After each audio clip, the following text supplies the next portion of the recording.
तर आज माझ्या हाताने असं काहीतरी झालं होतं ना, की ते पाहून मी खूपच आश्चर्यचकित झाले होते. तर मी व्हिडिओच्या समोर तुम्हाला सांगतेच ते काय झालं होतं तर. तर आता मी मुलांसाठी ढोकळा बनवायला घेतलेला होता. तर इकडे ढोकळा बनायचा राहिला, पण प्लेटच अशी वाकडी होऊन गेली.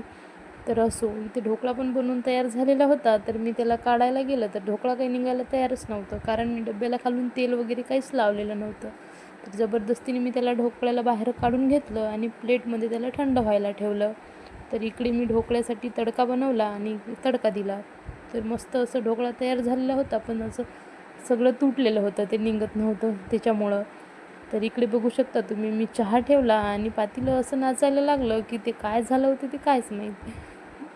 तर असं काहीतरी माझ्या हातानं आज वेगळंच होत होतं. तर इकडे मी चहा वगैरे घेतला, कारण मी ढोकळा वगैरे काही खात नाही, तर मी चहा घेतला. तर इकडे डाळ भातचं मी कुकर पण लावून दिलं आणि सानवी इकडे मस्त अशी खेळत होती. तर मी इकडे स्वयंपाकाच्या तयारीला लागले. तर पीठ वगैरे मळून घेतलं आणि आज मला कारली बनवायची होती. तर मी कारलीला थोडंसं मीठ वगैरे टाकून त्याला भिजत घालायला ठेवलं. कारण कारल्यामध्ये थोडंसं मीठ आणि हळद टाकल्याने त्याचा कडूसरपणा थोडा कमी होत असते.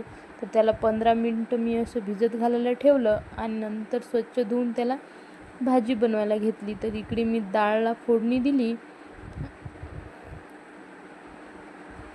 तोपर्यंत इकडे कारली पण अशी मस्त भिजून तयार झालेली होती आणि इकडे मी चपात्या बनवायला घेतल्या. तर इकडे चपात्या पण झाली होती, आपली डाळ पण तयार झालेली होती आणि इकडे कारल्याची भाजी बनवायची होती. तर ते काही मी शूटच केलं नाही, कारण आपलं गॅस थोडं असं लीक झालेलं होतं तिच्यामुळे. तर आजच्यासाठी एवढंच. तर भेटूया नेक्स्ट व्हिडिओमध्ये. व्हिडिओ आवडला असेल तर